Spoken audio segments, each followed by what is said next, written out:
What's the one thing you and Kate used to do before the podcast started, like the handshake we thing? did Like the stupid 3, handshake 2, 1. thing. I don't want to talk We're about going it. to the World Series. We just got to roll that clip for a blooper. Yeah. Roll Tide. Roll clip. Roll credits. It's like roll tape, and the episode starts Now.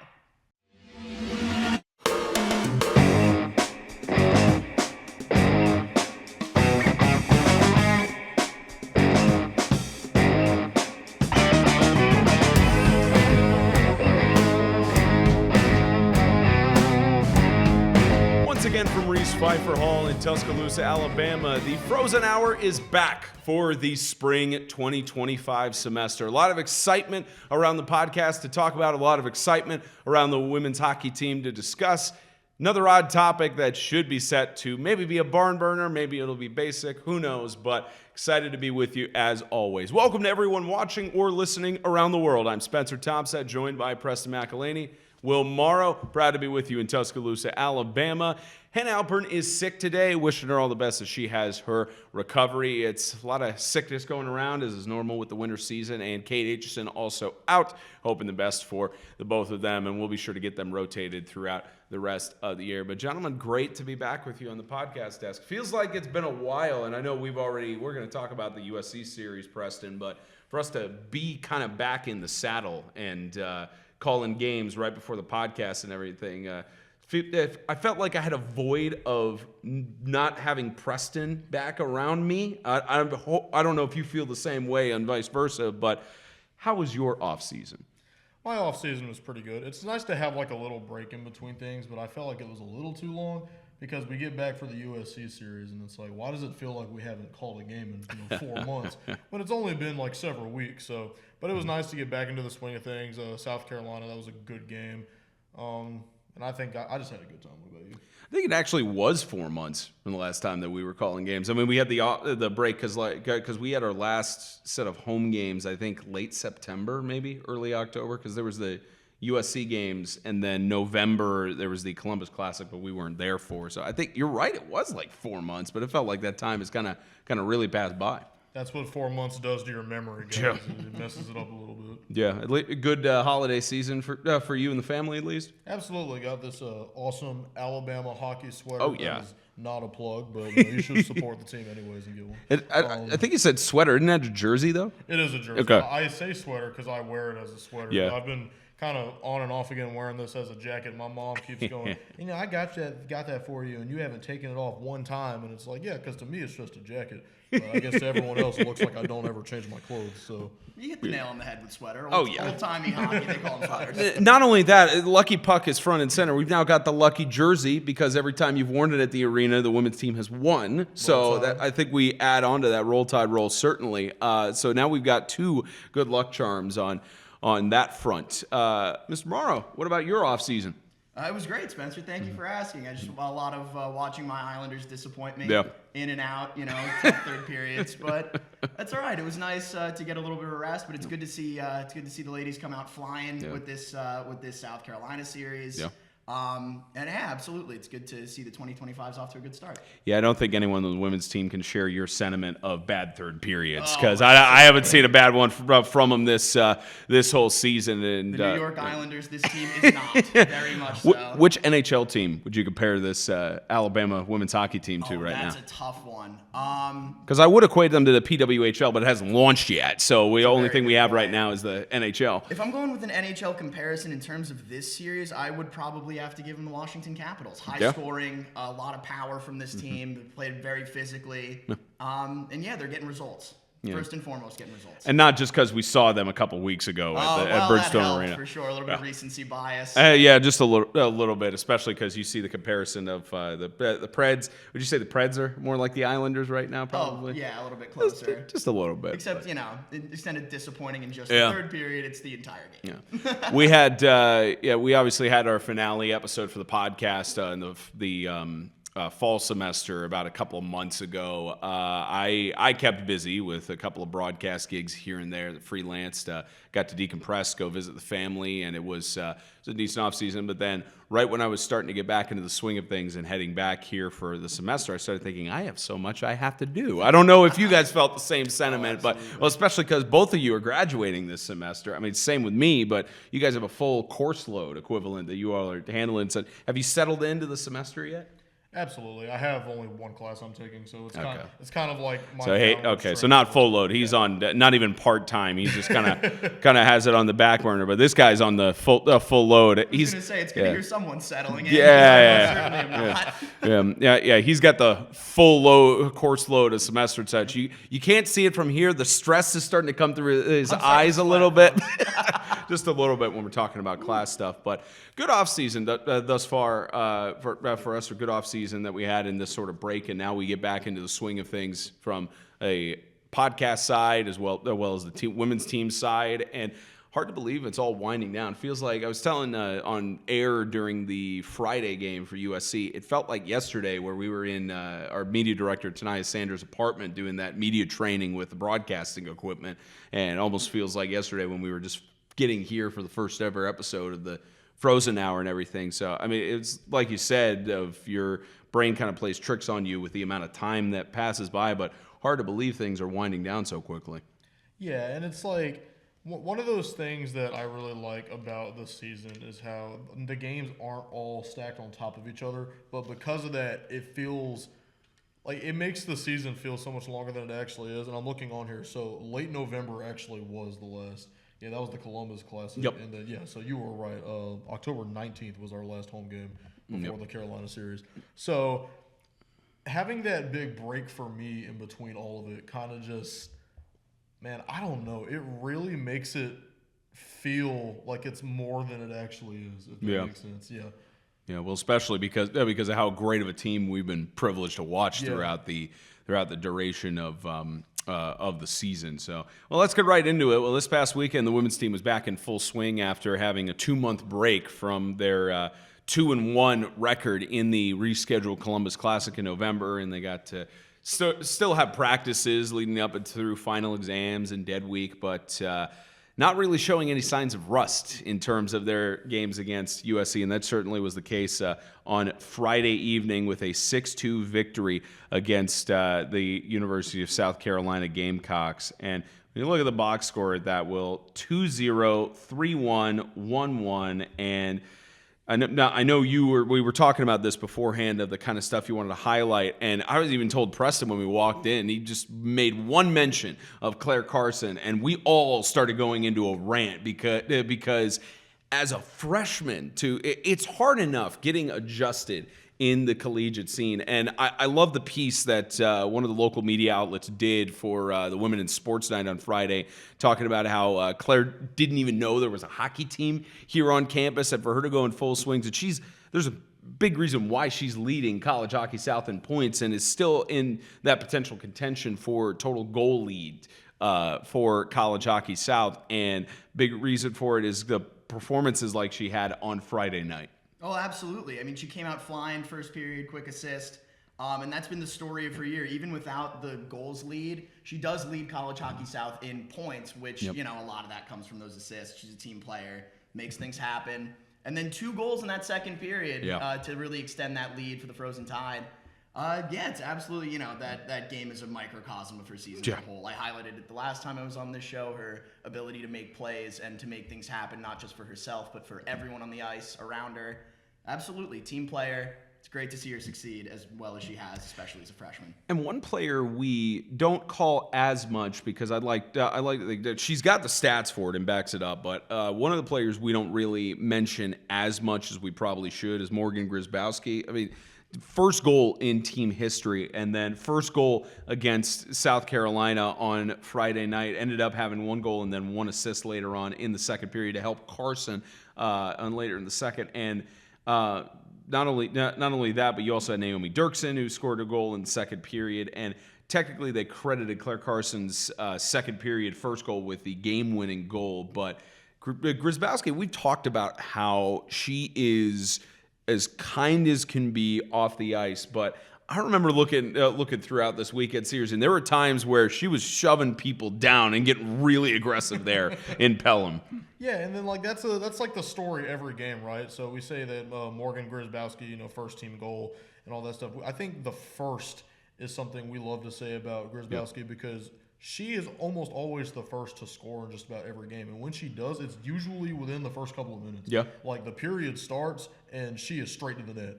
And she is just one of those people you have to watch every single game because she will start getting chippy and she will start, taking souls every single game. But that's the beauty of it. And she's one of the more fun ones to watch because of that aspect. Because, there's kind of this sense of sportsmanship in college hockey, right? You can't just throw hands with people. That's not how that works.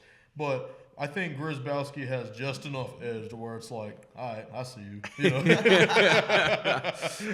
I think that's absolutely right, and it might be one of our future guests here on the Frozen Hour if we can get Morgan and get the scheduling right to bring her on at some point. I mentioned Naomi Dirksen also got a goal in that first period, and they were leading 2-0, which seemed to mirror a little bit of their series in Irmo, South Carolina, earlier in the school year. And then Aria Dominique, assisted by Quincy Hurley, with the fight back on the 2-1 advantage. And then Carson coming right back within just under 60 seconds to kind of put that statement on there to say we're good here. Samantha Lance getting a power play goal in the second period too, with Horchak on the assist there. And it almost feels like anytime you go down by 2 goals or more against this Alabama team, you're not really coming back. The only situation we saw that was in the High Point series in their first game because Hannah Frost was just getting angry and going on a tear on the wings. But at least for most of the teams in College Hockey South, it's really difficult to come back against this Frozen Tide team. Oh, absolutely. And there are such a thing as bad leads, of course, in hockey. There are leads that,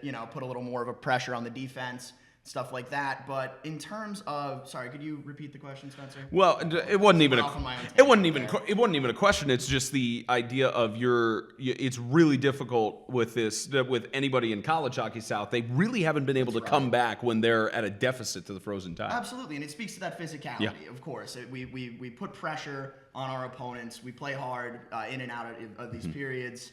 And there's no foot off of the gas with this team. They are playing hard through every single period. The third periods, as we've talked about, have been tough. They've been tight in scoring, but yeah, absolutely, we never take our foot off the gas here. Yeah, and you're right about that tight scoring. It took a power play in the third period for the Gamecocks to get back onto the board with Avery Bowen assisted by Elwell and McAlhany for getting their goal there, and then Lance scoring a goal with Scott with assist with only 8 seconds left in the game too. But at that point, the game was essentially decided. But first game, great statement. And it seemed to mirror too what Alabama struggled with on the road with South Carolina. And if I'm not mistaken, the Gamecocks also traveled that same day getting into Pelham, just like the Frozen Tide did. And it's again, as assistant coach Tebby told us, it's the bus legs that really affect him. And that seemed to really affect the Gamecocks in that first performance. Yeah, and we kind of saw more evidence of that in the second game because it was a way tighter contest. Oh, yeah. South Carolina, I want to give a lot of credit to Mackenzie Cronin, the goaltender. Oh, for the yes. Gamecocks. Oh, man.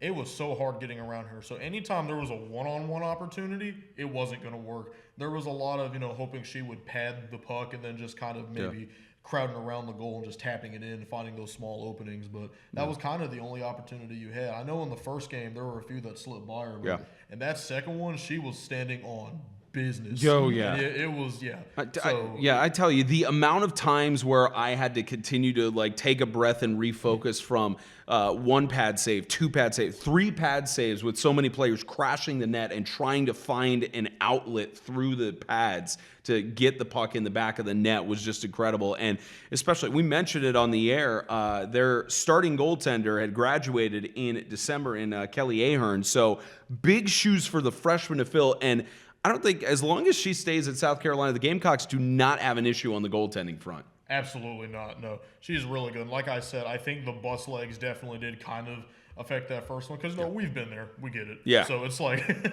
our girls have kind of gone through the same process. Yep. So seeing them have that first game, it ended with us scoring a lot more, but none of us left the game going, oh, our girls got this. No, we left the game going, okay, they're going to come back tomorrow trying really hard. So I think that second game was a more accurate measurement of where these two teams are at. Yep. And I think it was a very fun contest and absolutely great goaltending from Cronin. Yeah, and it's only because of the minimal amount of games that the Gamecocks have played to this point, or why they're in the number 6 seed position right now. And it's one of those, and certainly we could talk all we want about college football playoff and how the seeding seemed very imbalanced this year in the 12-team playoff, and you could certainly talk about that at the NFL level, the Commanders being the exception to that right now. But when you talk about teams that look like number 1 and number 6 seed, this could have very easily been, it looks like 1 seed, 2 seed, what have you. It's just the way that things have fallen down to where South Carolina has not clinched a playoff spot, which we'll get into that talking about the CHS playoffs, but very much from those two matches looking like almost a championship caliber matchup. And I even said at the end of the second game, do not be surprised if you see these teams face off again in the CHS playoffs. Absolutely. I mean, it speaks to the fact that they were able to slow this Frozen Tide team down as much as they were able to. Teams that build that much momentum in scoring, it's not even just like when the goals come with this Frozen Tide team, they come quickly and they come frequently. And the ability to slow that down to where they were, and obviously it speaks to the goaltender. They can absolutely compete. They can hang. I like using this Frozen Tide team as a metric for success because we've seen so much success this season. Oh, yeah. And it's another factor of that as well with Friday night. How about the great job that Maddie Bloom and Mia Perez and company did with the Women in Sports Night and honoring with the SGA getting involved and Girls Club and having that honor pregame on the ice for all those incredible colleagues that we get to work with every single day. But another one of those, you're bringing so many people together and celebrating such a big moment in women's hockey. It's just another sign of, again, we know, especially in this business, that not as many people know it goes well beyond the dimensions of the rink or the court or the field, whatever you call it. And just another example there on Friday night of support, not only for your colleagues, but also bringing the community together. And I think you were mentioning that's one of the bigger crowds we've had at a women's hockey game this season. Yeah, and I think one of the things I loved the most about it was how many of the families of like the seniors and the girls and stuff were all there. And this was one of those really emotional nights because it was, this is the last series. Yep. This is the last big one for the year. So these people are going to be graduating from college, moving on with their life, and they're going to be thinking back, we were there for the inaugural debut of Alabama women's hockey. And I feel like the amount of effort that goes into creating something like that, absolutely impressive. You can't just wake up one morning and decide, hey, I'm going to create a club sport and then just expect that to all go according to plan. So the fact that our people were able to create something so successful at starting year, not even just from an administrative level, but from an on the ice level, like even the success in the game, that's really impressive, and they deserve all the props for that. Yeah, that's the challenge with anyone in marketing or PR in sports is that you can bring people to the stand, you can advertise things as well as you want, but you can't control the on-field or on-rink product, whatever you call it. And certainly it helps when you have the win to add on to those sort of things. And another special event from that weekend was senior night the following day, and the score of it had a little bit of people on their toes about trying to get the win there. You said it on air, Preston, that it felt way more like the second game of the High Point University series, and quite literally the same score on how that ended in 2-1. And you've been in tight games like this before throughout your high school career. Scoreless at the end of the first period. First time this season that Alabama has not scored in the first period, or their opponent has also not scored, because even in the High Point series they led 1-0 and then it went down through the rest of the second, and then 1-0 Alabama managed to lack of a better term, and pardon the pun, break the ice, and they went up 1-0 at the end of the second, and then third period 1-1 it was tied, and then Alabama scoring within a couple minutes left to go in the game. First things first, no goals in the first period, but then towards the end of the second, Claire Carson again showing why she is leading College Hockey South in total points and why she's just a dominant force on the ice. Oh, absolutely. Well, in terms of the tightness of the game, I have been in close games like this before. It's hard not to get into that if it ain't broke, don't fix it mindset after a scoreless period. Because if it is a scoreless period, something's broke. You got to get that production. Obviously, Claire Carson got the memo. A few of these, Sammy Lance got the memo. Not maybe in this particular game, but in terms of just scoring on the season and creating opportunities. But yeah, it's always nice to get that second period, that icebreaker goal, of course. But and it's been the story all season. Again, you can never get complacent. You can never lull into that rut of lack of scoring. You got to keep the pressure on, and this team's done a great job of that, keeping the foot on the gas. Yeah, and Saber and Sineski assisting on that goal as well. So third period, things starting to get tight. South Carolina is pressuring. There are a lot of opportunities, a lot of chances there. Natalie Coots was fantastic in the net as well. We were talking about Cronin and how she was standing tall, especially on that second day. But on the other side as well, Natalie Coots was just incredible in net for the Frozen Tide. Yeah, I really want to talk about her efforts in the very last few seconds of the game. Obviously, very controversial ending there with South Carolina scoring a goal, but it was just after the buzzer went off. So right after regulation, they don't get what would have sent it to an overtime period, and that's, game's called. But right before that, of course, her efforts blocking it and making sure that it was staying beyond the crease, allowing that goal to not be taken off until after the clock expires. I think that's just a testament to how good her skills at being a clutch team player is. And she just did a phenomenal job in that one. Yeah, and I'll get to that crazy ending in a second, but how about the PK Subban-like goal from Naomi Dirksen at the end from the blue line, unassisted, just saw a path to the net. I had to step back because I didn't even think that was going in. It looked like it was angled on the other side of the post, but Naomi Dirksen, especially on senior night, and she in her final year as a doctoral student in physics, like trying to shout out to the doctoral students who still do this kind of stuff in college. But for Naomi Dirksen to have that Subban and Coach Anya Laxton has posted continuously about how she loves Subban, and she was just at high praise for Naomi and getting that goal at the end of the game. But you got to love it especially when someone on the defensive line from the blue line, and it wasn't even on the post, on either of the corners of the blue line like not Saban, but Subban does. One vowel off on that. But Subban mostly had his goals from the corners of the blue line. Hers was in the middle. So even through traffic and a couple of screens moving around, able to get that as the game-winning goal too. Very good stuff. Absolutely. It's a very, very difficult thing to do, especially at this level of hockey. It's not something you see a lot. Most of the scoring happens in the dirty areas, down under the crease.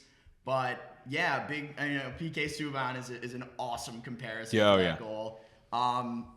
Big slap shot from the point. It's a very difficult thing to do, very difficult thing to get through that traffic and read those screens and such. But, yeah, to be able to make that happen is game-changing. Oh, yeah.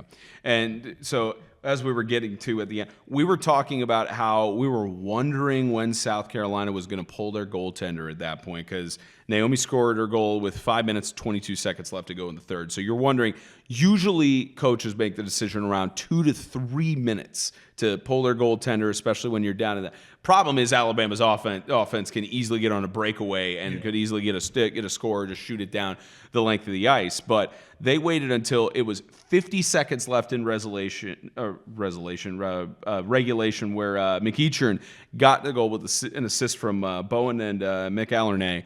And that's when they pulled their goaltender finally and started pressuring on. And you mentioned it with Natalie Cutts and how she stood completely tall. And buzzer went off. You saw some celebration from the South Carolina players, but again, hockey rules, for those who don't know, right when the buzzer hits, it's not like basketball where you see where the puck goes at the end. It's wherever the puck is when the horn sounds, it's over that point. And there was, for a brief moment, we thought maybe because they were celebrating, we were waiting on the officials, and it looked like they were talking, but looks like they made the final decision, at least from our vantage point. I know Annie was telling us when she hit the replay that it was at 0 with the buzzer, was not past the blue line at that point. Now, they didn't have instant replay on that game, and even if they had, it wouldn't have made a difference on there. But it don't want to say it was a controversial ending because it seemed fairly cut and dry from our vantage point, but at least a credit to the Gamecocks for,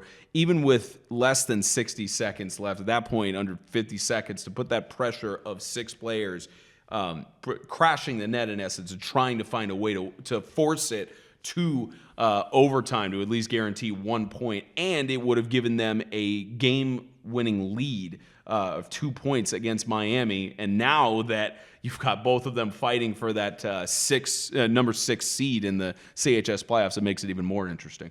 Yeah, South Carolina did a really good job towards the end of that game. I think if they just pulled their goaltender just maybe a few 10, 15 seconds earlier, the outcome of that game probably changes dramatically. And I think it was really interesting that they did get in the net, and it didn't seem like they got in the net because, Natalie Coots was going, oh, the game's over, time to stop caring. That's not what it felt like at all. No. If they genuinely got around her, it was just too late.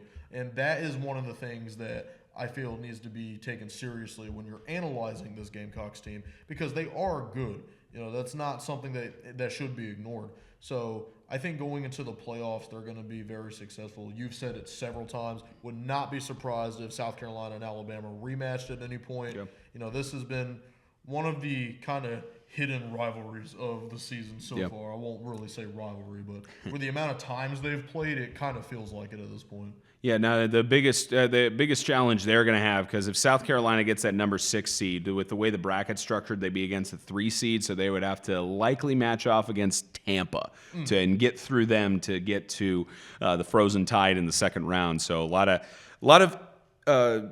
of ifs and dependencies, and a lot of things have to fall their way to get to that point. But at least at this point, South Carolina and Miami are at 6 points and 5 points total and fighting for that playoff berth in essence. And one more thing I want to make sure about Saturday night's game again. Senior night, got to honor all the senior players and get to honor them. I think there was one senior who was absent. She was in D.C. on a trip, and I believe they're honoring her on February 1st with the scheduled game, as we'll talk about that as well. But huge shout out to Mia Perez and all the team for putting together the senior night stuff. It was really cool when we got on site early enough. We set up our equipment and we go down and we're starting to talk with the staff as we usually do.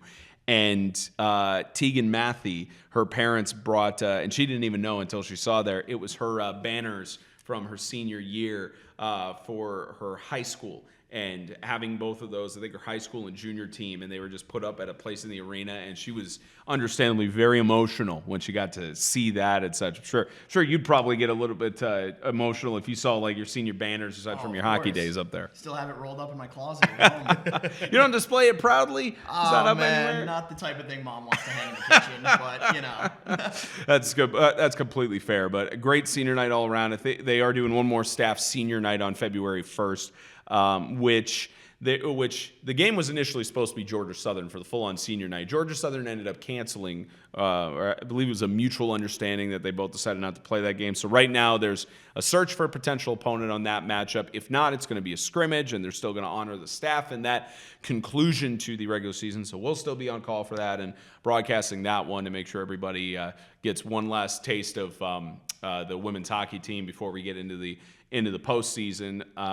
And I love the quote when I had my 1 year working with the University of Alabama Adapted Athletics team heading into the season. The assistant coach, Michael Operance, I asked him, what do you think is going to be the biggest challenge? Because they were coming off of a men's national championship. And I asked him, what do you think is going to be the biggest challenge for you all heading into the season? And he said, ourselves. So quite literally in the scrimmage, it might be the biggest challenge that the women's team have if they're going to be in the scrimmage against a red and white is what it would be. But it'll be interesting to see, even if it's a scrimmage, of how they face off against themselves. I wonder. You wonder maybe if Grzybowski tones back her aggressiveness a little bit with her teammates.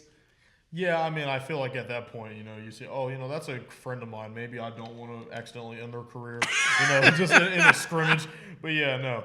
I think it's going to be a good game. Definitely going to test out the depth of the roster a little bit, because we're going to start seeing, a few people we don't see as often, coming in, making an opportunity for themselves potentially. I think this is going to be a great showing out for the whole team. And like he said, it is being broadcast. So, if you guys want to see it, definitely something that you can do. Black Dog Hockey, it's going to be available to stream. But yeah, no, this is going to be a great test. Yeah. Because Alabama is one of the best teams in the country. And when you take, people from that team and pit them against each other, you create a unique situation. There's not a lot of other teams doing, mid-season scrimmages, and stuff like that. So it's definitely going to be something for the girls to kind of reflect on. Like, hey, you play this way. I counter the way you play by doing this. Maybe that's what our opponents do, so you kind of get to step into the opponent's shoes a little bit and figure out, potential reverse psychology, techniques for your future opponent. So I think this is going to be a great opportunity for the team to kind of get in the right headspace going into the postseason. Yeah, and one thing that he's very modest about that Preston did not mention for his offseason, congrats to Preston on getting a role as the beat writer for USA Hockey this offseason. Well-deserved. And you and I have been talking about this as well, in that you're assigned to cover a league up in New York, or in that section. But from what you've seen, there's not really a better team than the Frozen Tide on the women's AAU collegiate hockey scene in your eyes. Yeah, so the Upstate New York Conference is our other, women's league that we have here in the United States. And I think when you start to think about it, because, all of the big schools up north, those are all NCAA schools. Yeah. They play, hockey, D1, the big-time big leagues. So in AAU, what happens is you have a lot of lesser-known schools with less resources that end up in those predicaments. You come down to the South, and all of your huge schools, Alabama, your Georgias, your Texas, all your stuff like that, they have a lot more resources to work with these club sports down here in the South. So it creates this kind of ironic twist where the Southern schools are way more dominant than the Northern ones, especially when you consider the fact that a lot of the roster members on the Southern schools, they're from Canada, they're from New York, they're from Michigan. They have the experience. It's not like we're just assembling a bunch of overall wearing hillbillies and sending them out on the ice. These are people that have the talent. That might be good television to watch if we just throw a bunch of. I'd tune in. But yeah, so I think Alabama absolutely has the potential to take it all the way just because of that factor alone. But that's not to say that this isn't a talented squad. This is a talented squad, and they compete against a lot of the best women in the country in this league, and they do a phenomenal job game in and game out. So I think they, bias completely aside, I think they have full potential to take it all. Not only that, there are only two teams that the Frozen Tide have lost to this year. South Carolina, which, depending on how AAU seeding works, I believe it might be the champion or top two teams from a certain conference head to that tournament. Have to look more at the seedings to clarify that. The only other team they've lost to is Tampa. Per sources, per what I've heard, they're not headed to AAU Nationals. So Alabama might I think they're still going to be battle tested, because when you go to a national tournament, you never take any team for granted. But I think it's still one of those where, what a storybook season thus far that's still being written.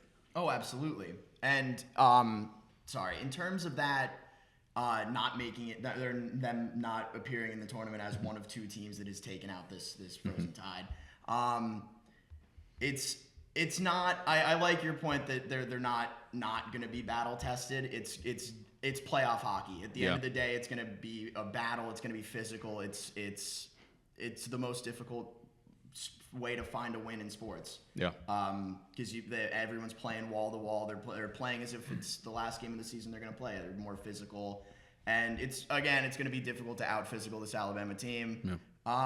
Might be a nice break for them to not have to face that Tampa team again. It might be a little bit of pressure off, but not to your point. It's not going to be a walk in the park. Yeah, and from all the conversations we've had with the assistant coaching staff too, the two losses they had players missing. It's still at full strength. It's really difficult to see this team losing when they're in their full form. One last note I wanted to hit on, especially because we can talk AAU Nationals all we want, but there's still a tournament in the way of that, and that's the College Hockey South playoffs. And upsets have happened before in it, in just this short history of the women's standings, but certainly in the postseason, upsets upsets happen. Congratulations to the Frozen Tide on clinching a playoff berth, as well as you have South Florida, Tampa, Auburn, and Georgia have all clinched their postseason berths at this point. So it's a fight between South Carolina and Miami. South Carolina has 6 points. And as we mentioned, if they had forced that overtime game against Alabama, even if they lose, they would have a 1-game lead against Miami Hurricanes. So at least on that front, there's still that 6th seed, a little bit of drama there. Tennessee could potentially clinch it, but they need a lot of help to get to that point with the remaining games they have on their schedule. But it'll be interesting to see because we haven't seen Miami this year in the games that they've had. But it's still one of those where South Carolina's 3-3, Miami's right now 2-6. They've played more games at this point on the season, but it's very intriguing to see if South Carolina can get the job done and clinch that postseason berth, or if Miami sneaks into the playoffs. Absolutely, and like one of the things I love the most about this league is that it almost feels like everybody is a contender all the time. Oh yeah. There might be, some people that are losing every single game left and right. That's not a direct shot. Please, no one take that as a direct shot. It's a slap shot. Okay. But no, it's bad. The puns are bad today. But yeah, so it always feels like there's a team lurking in the shadows that can just make the jump whenever enough games go one way or another. So I think this is going to be a really exciting playoff tree. I think Alabama, South Carolina, South Florida, these are going to be teams to definitely look out for in the coming weeks. Oh, yeah. Because it's going to be just so tightly competitive. And you mentioned, not taking teams for granted. And you're right, you don't want to do that because in this league, the competition is tight. Alabama, yes, we might be having games where they're winning by, 6-7 points.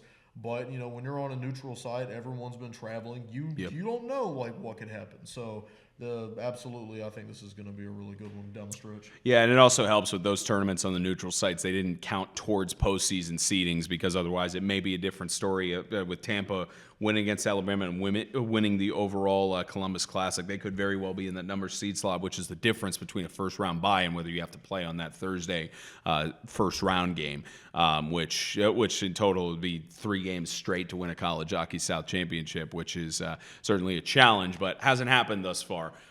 In the women's division. Again, only the second year that it's been in existence, but at least as of now, it's just been one of the top 4 seeds advancing to the championship game. One thing we want to promote as well, we are doing a remote show of the Frozen Hour. That's going to be Monday, February 3rd. Should be around that 5 p.m., 9 p.m. range. We're waiting to get word back on confirming a venue here in Tuscaloosa. We hope you'll join us for that. We'll be having on representatives, coaches, and players from the D3 men's Alabama team, the ACHA Division I men's team for the Frozen Tide, as well as the D1 College Hockey South team, and, of course, the women's Alabama team here at the University of Alabama. We'll also be joined by Lauren Dillon, representative from College Hockey South, their director of operations, to kind of preview the postseason for us and give some insights into the conference as we head into the postseason. And we'll have a slew of different people. Preston's going to be there. Pretty sure Will be there. At least that's the plan. Kate Aitchison will be there with us. Theodore Fernandez, who's the voice of the ACHA and Division I CHS team, will be with us. May have some other on-air personalities mixed in here and there. It'll be a fun night. We're going to be at a venue that will have a fundraiser night to help with all the teams and everything. So block your calendars now and pay attention to the Frozen Hour social media pages as we will announce where that is going to be sooner than later. Should be a lot of fun. I'm excited to get back in a remote show. It's fun being in here and recording at this venue because it's just stellar on the visual side. But when you get to go out into the community and you get to fundraise for Grow the Game, and we also get to talk with a whole bunch of people from the different hockey teams. It's especially because of CHS. That's the week of the D1 and women's playoffs in the same weekend, and then D2, 2 weeks later, getting to talk to all those teams before they head to their respective playoff runs. It should be really fun to do that in the community, and I know that from the conversations we've had, we're all really excited about it. Oh, absolutely. I think we're going to get some really good insight. It's going to be great to experience that. Yeah. Oh, yeah, and I know you're excited about it on your end as well, Preston. Oh, yeah, I love doing anything with a microphone. I love being in remote places. I'm a very social person. I'm a very public person, so I think this is going to be a fun little event we set up. Yeah, especially with your notability in Bryant-Denny Stadium as well. Will we see the suit and the trilby Will we see that out there for the remote show? I don't know. If y'all want it, I'll gladly do it. I will gladly do it. I wonder if maybe instead of a suit jacket, your jersey maybe goes over there. If that works. To celebrate the playoffs, we can maybe bring back the suit. For Oh yeah, time of the year. that would be fun.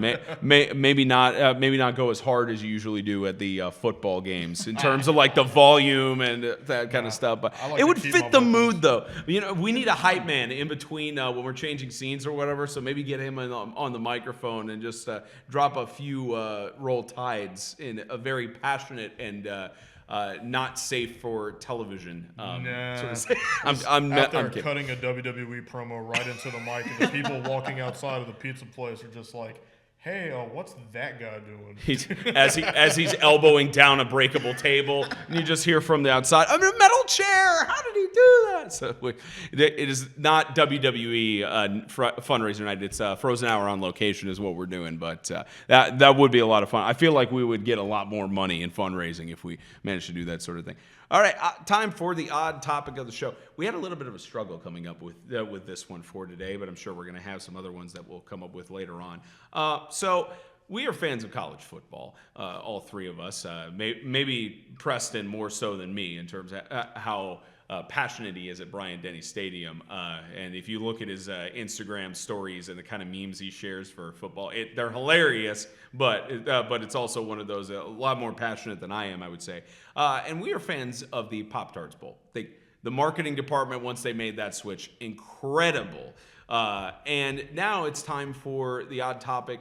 I know it's a month afterwards, but again, we kind of ran the well dry in terms of thinking of this, but the favorite Pop-Tarts flavor is what we're going to talk about today. And Preston, we'll start with you. A toasted, unfrosted strawberry Pop-Tart. Unfrosted is bold. Yeah, he's bold. I'm trying to remember which ESPN. There was one ESPN on Air Talent that said they loved the unfrosted strawberry one, and the rest of them said it was heathenous to enjoy the unfrosted stuff. Yeah, I get a lot of flack for that one, but that's actually my favorite. I prefer my Pop-Tarts, hot and not with frosting on them. So awesome. I mean, it's also, I know Pop-Tarts are not healthy for you. They're not like good for you or something, but they're at least they're at least a little bit better for you in terms of when they're unfrosted because there's a little less sugar and everything. I'm sorry to break the news to you. There's a couple of the things in our diets that are not healthy as we know. If our road trip snacks or any indication, especially not. But it's been a while since I've had the unfrosted Pop-Tarts, and I think from what I remember of them, it's that I just prefer the frosted ones. But you said the strawberry one specifically is yours? Yeah, I mean, I like the unfrosted blueberry. I'll even eat a chocolate Pop-Tart. I mean, I love those too, but man, like just regular, like strawberry Pop-Tarts, man, you better give me a bottle of Tums with that thing. My heart's going to be burning. All right. Will told us when we decided this topic that his answer was going to be very basic, but I guess it's not going to be bold as his. So. Oh, it's not nearly as bold. So basic, so classic. I'm going with the cinnamon brown sugar Pop-Tart. That's a good one. No, it's toasted, a good one. Toasted, untoasted, doesn't matter. Doesn't matter to me. No, yeah, it's a good one. What's going on there? Nah, just the sound of that made my He's heart judging you. Yeah, Yeah, it'll palpitation. You said. Needs Tums, needs Pepto-Bismol, needs some ginger ale on standby. Apparently we got open heart surgery. Triple bypass over here, please. Triple bypass. I need a quadruple bypass after that. Mine is like I'm on the brown sugar cinnamon wave. I don't know if they still have it, but there was one that was frosted chocolatey chip pancake. That one was really good on the toasted side.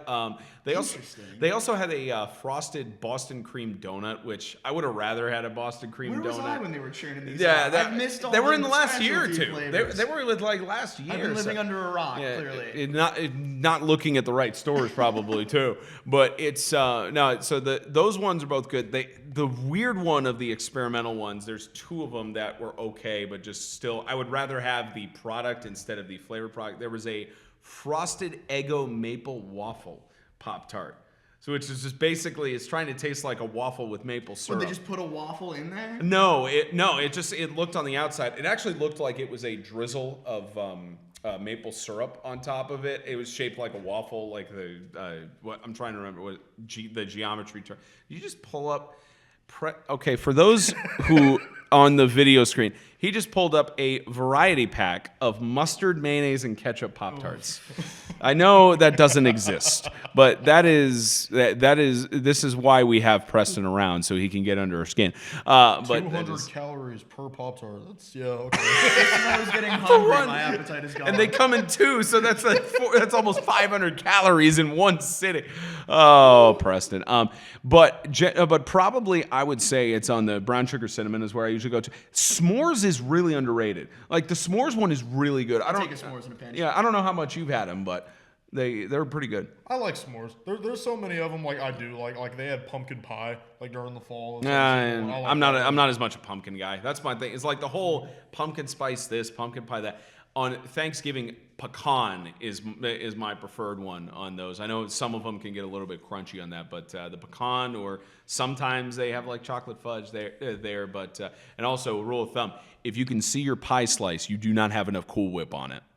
But that is a family rule. If I get a pecan pie? Well, yes. I had to catch myself. You almost made me say pecan on this podcast. You would have been judged and shunned out of here. Yeah. But no, on pecan pie, I actually do mine with like vanilla ice cream a little bit. But no, if like for pumpkin or cherry or any of those other Thanksgiving pies, if you could see your pie slice, you do not have enough Cool Whip on it. My dad and sister have taught me that. Speaking of cherry, worst Pop-Tart flavor by far. Haven't had it, so I wouldn't know. Not a fan. I agree. It's straight up. You know how like that cherry Airwick air freshener smells? That's what it tastes like. Oh. So no, not even. I know some people are also really sensitive to like cherry flavoring because they say it tastes like cough medicine, like depending on which one you have. Like wild cherry Pepsi is still really good. I try to stay off the soda nowadays, but wild cherry Pepsi is good.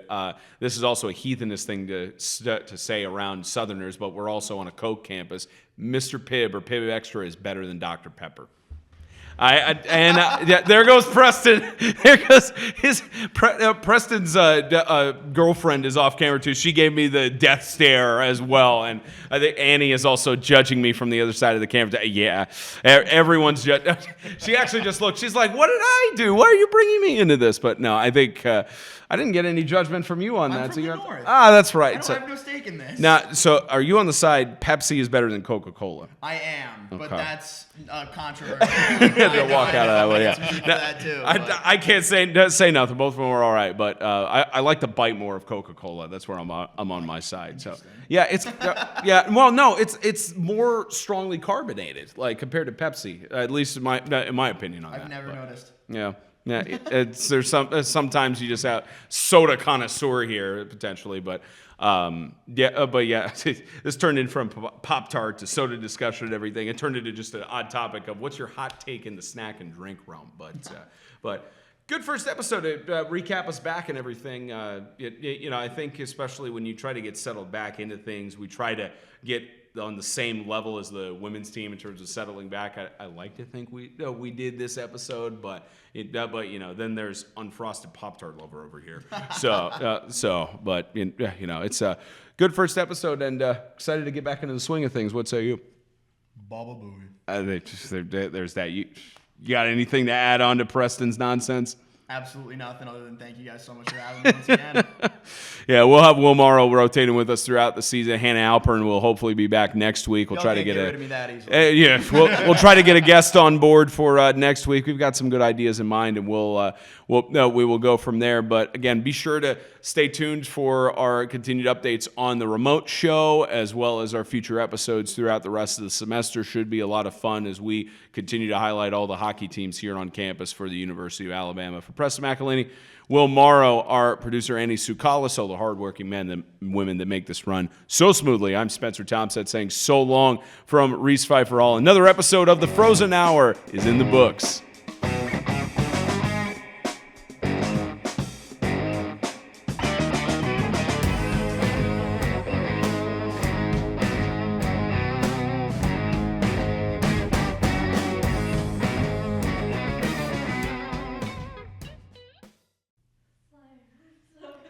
Did you really just say slay to end it?